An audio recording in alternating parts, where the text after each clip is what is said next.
Over thinking it's both blessing and curse. लेकिन अब सवाल ये है कि कैसे, कब और कहाँ। अगर साइंटिस्ट ओवर थिंकिंग ना करते तो आज कहाँ आइंस्टाइन और नील बोहर जैसे लोग मिलने थे। ये भी तो ओवर थिंकिंग है। कोई आम बंदा थोड़ी ना इतना सोचता है कि भाई अब एटम के अंदर क्या पड़ा है या फिर ग्रेविटी क्यों होती है। आम बंदा इतना नहीं सोचता। लेकिन इसके बरक्स हमें ऐसी एग्जांपल्स भी मिलती हैं कि ओवर थिंकिंग कई लोगों को डिप्रेशन की तरफ ले गई है और कई केसेस में तो लोग सुसाइड की तरफ भी पहुंच जाते हैं। तो आज की इस वीडियो में मैं आपको ओवर थिंकिंग से लड़ने का हल बताऊंगा और हम ये भी जानेंगे कि ओवर थिंकिंग होती क्यों है। और मुझे पूरा यकीन है कि इस वीडियो के एंड तक आप जरूर कुछ ना कुछ सीख कर उठेंगे। वैसे तो ये टॉपिक बहुत लंबा है, लेकिन हम कोशिश करेंगे इसको मखसूस से वक्त में कवर कर सकें। मैं हूं तला चौधरी और आप देख रहे हैं अलगोजो, विच मीन्स वेरी ग्लैड। तो दोस्तों, मैं बात कर रहा था कि over thinking is a disease. इसकी सबसे बड़ी एग्जांपल आप ले लें दीपिका पादुकोण की, सेलेना गोमेज, लेडी गागा। ये सेलिब्रिटीज भी स्टेज से गुजरे हैं और कईयों ने तो सुशांत सिंह की तरह तंग आकर एक ही दफा डिप्रेशन खत्म कर दिया। तो ये दोनों केसेस आपके सामने हैं। दोनों ही ओवर थिंकिंग है, लेकिन फर्क क्या है? एक पॉजिटिव है, जैसे यूनिवर्स की मिस्ट्रीज खुल रही हैं, उसके सवाल के जवाब मिल रहे हैं। अरे भाई, आइंस्टाइन ने सोचा कि यार न्यूटन ने ग्रेविटी का तो बता दिया, लेकिन भाई होती कैसे ये क्यों नहीं बताया। यहाँ प्रॉब्लम थी, यहाँ उसने अपने सवाल का जवाब ढूंढा। और दूसरी तरफ हम क्या ओवर थिंक करते हैं, अच्छा अगर मैं आज ये सूट दोबारा पहन कर गई ना तो उसने कहना है अच्छा तुमने तो पिछले इवेंट पे भी पहना था ना।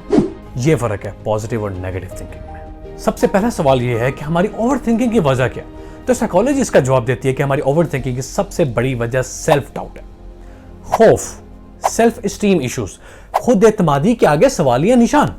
जी हाँ, या फिर कोई हमारा पास्ट का इवेंट हो सकता है, यही है ना। हाँ जी, जब आपको खुद पर पूरा यकीन ना हो कि आप ये काम कर सकते हैं या नहीं, या फिर अगर मैं ये करूंगा तो पता नहीं क्या हो जाएगा। इसकी एक प्रैक्टिकल एग्जांपल है। मिसाल के तौर पर आप एक सेमिनार अटेंड कर रहे हैं, स्पीकर की बात सुनते सुनते आपके जहन में एक क्वेश्चन है। अब वो क्वेश्चन बड़ा वियर्ड है, बड़ा अजीब सा डल किस्म का, और आप जब नजर घुमाकर ऑडियंस की तरफ देखते हैं तो एकदम ब्रेन वर्क करता है और कहता है कि यार ये क्वेश्चन ना पूछी, सब तेरे पे हंसेंगे कि तुझे इतनी बेसिक क्वेश्चन का नहीं पता, सारी जिंदगी तो क्या पढ़ता रहा। और आप क्या करते हैं? खामोशी से ऊपर जाने वाला हाथ नीचे ले आते हैं। यह है आपकी ओवर थिंकिंग की वजह, खौफ। हाँ जी, सही समझा आपने, आपका खौफ जो कि आपको ओवर थिंकिंग करवाता है। और मैं 100% श्योर हूं कि वहां मुझे 60% लोगों को यह सवाल आता होगा, लेकिन वो एक दूसरे का वेट कर रहे होंगे कि कोई और पूछे, कोई और पूछे। सारे ओवर थिंकिंग के मरीज हैं। जस्ट इमेजिन क्या होगा। मैं अब आपको तरीका बताने लगा हूं अपने खौफ से लड़ने का, क्योंकि अगर आपने अपने खौफ पर काबू पा लिया तो आप अपनी ओवर थिंकिंग पर काबू पा लेंगे। ठीक है, तो जस्ट इमेजिन कि आपने वो क्वेश्चन पूछ लिया और लोग आप पर हंसे, लेकिन स्पीकर ने आपका उस क्वेश्चन का जवाब बखूबी दिया और आपका अप्रिशिएट किया। आप मुझे ये बताएं कि आप क्या हैं? क्या आप प्राइम मिनिस्टर या प्रेसिडेंट के बेटे हैं? क्या आप लोग क्यों याद रखेंगे आपको? जिस तरफ हमारी गलत फहमी कि हम प्रोमिनेंट हो रहे हैं, अदरवाइज किसी के पास इतना वक्त नहीं है कि वो इस बात को याद रखे कि अच्छा आप हैं वो जिसने फलां सेमिनार में फलां स्पीकर के सामने ये सवाल किया था। क्या हो गया भाई, क्यों इतना सोचते हो? दोस्तों, लाइफ में हर चीज मैटर नहीं करती है। छोटी छोटी बातों को इग्नोर करना सीखें, टेक एक्शंस। इससे आपकी जिंदगी आसान होती है और उसमें खुशियां आती हैं। वो एक बड़ा ही खूबसूरत सा मिसरा है, वो कहते हैं ना कि उलझनों की भीड़ में लापता है जिंदगी। अगर आपके साथ कोई वाकया पेश आ रहा है या फिर आने वाला है, तो आप उसके बारे में सिर्फ इतना सोचें कि ये चीज एक दो हफ्ते बाद या फिर आने वाली जिंदगी में कितनी मैटर करती है, और फिर उस काम को उतने ही इंपॉर्टेंस दें और उतना ही उस पर सोचें। इसकी एक प्रैक्टिकल एग्जांपल लेते हैं। मान लीजिए कि आप घर में इकलौते हैं और आपको बाहर से एक बड़ी अच्छी जॉब की अपॉर्चुनिटी आई है, लेकिन आप ये देख रहे हैं कि अगर मैं बाहर चला गया तो मेरे माँ बाप तो अकेले हो जाएंगे, जिस वक्त उनको मेरी जरूरत है उस वक्त मैं उनके पास नहीं हूँगा। तो अब आप ये सोचें कि क्या आज से 3-4 साल बाद आपके लिए जो मैटर करती है कि आपके पेरेंट्स, फिर उस हिसाब से आप एक्शन लें, राइट। और दूसरी बात कि अपने ख्यालात को जरा कंट्रोल में रखना सीखो यार। Just sit and think, not everything needs a reaction. हमने खुद को छोटी छोटी उलझनों में फंसाया हुआ, फजूल बातों में वक्त जाया करता है जिनका रियलिटी से कोई ताल्लुक नहीं है, कोई वास्ता नहीं है। अगर वो चीजें आपकी जिंदगी में ना भी हो तो उससे कोई फर्क नहीं पड़ेगा आपकी लाइफ में। ये सिर्फ आपने अपने दिमाग में बात को सिवार किया, nothing else. Let me just give you an example. हम गरीबों का सबसे बड़ा अलमिया यही है कि हमें कुछ बड़ा सोचने का वक्त ही नहीं मिलता। हम अपना तमाम वक्त सिर्फ यही सोचने पर जाया करते थे कि फलां के पास इतने पैसे कैसे आए, वो इतनी तरक्की कैसे कर गया, उसने शादी पर लिबास कैसे पहना था, उसके पास इतने पैसे हैं लेकिन फिर भी उन्होंने शादी पर मटन नहीं खिलाया, उनके यहाँ बच्चा पैदा हुआ तो उन्होंने मिठाई का डब्बा क्यों नहीं भेजा। चलो ये तो थी हमारी घर की एग्जांपल। अब मैं आपको यूनिवर्सिटीज और कॉलेजेस की एग्जांपल देता हूँ। लड़के जब आपस में मिलते हैं, सबसे पहला क्वेश्चन जो एक दूसरे से पूछते हैं वो ये है, हाँ ये कितनी गर्लफ्रेंड है, बड़ा प्यार श्यार होकर आता है। व्हाट नॉनसेंस वो यार। और लड़के क्या करती हैं, जरा ये भी सुन लें। यार तुम्हें पता है मैंने खाटी पर की थी, वहाँ ना सूट 9,000 का मिल रहा था विदाउट दुपट्टा। तो मैंने कहा मामा नहीं मैंने नहीं लेना, मैंने आउटफिटर्स पे चलते हैं, वहाँ 8,000 का मिला दुपट्टा समेत।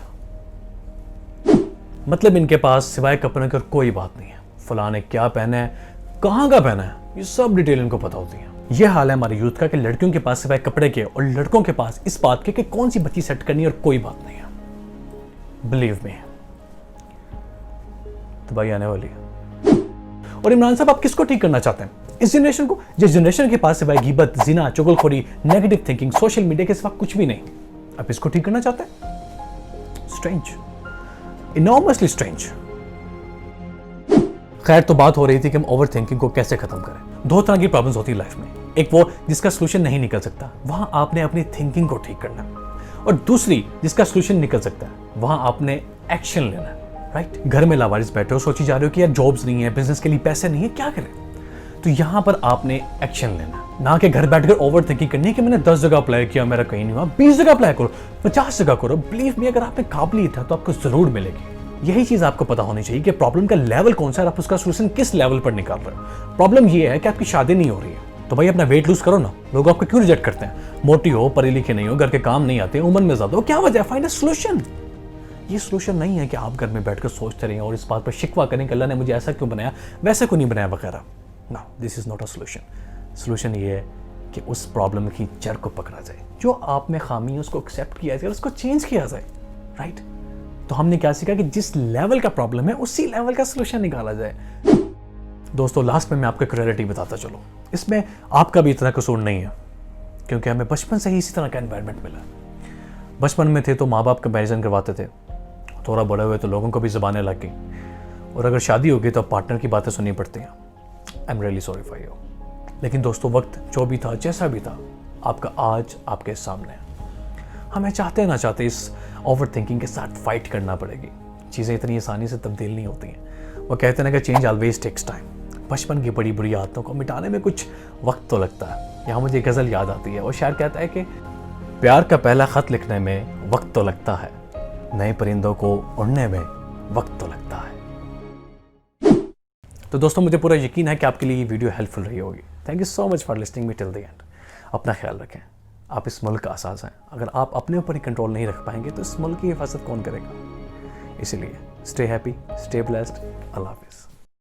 अगर आपको ज़िंदगी में कहीं ठोकर लगी और आप फोकस नहीं कर पा रहे हो तो ये वीडियो आपके लिए। और आप इस मसरूफ़ ज़िंदगी में अपना टाइम मैनेजमेंट सीखना चाहते हैं तो यहाँ क्लिक करें और यहाँ इस चैनल को सब्सक्राइब करें। Thank you.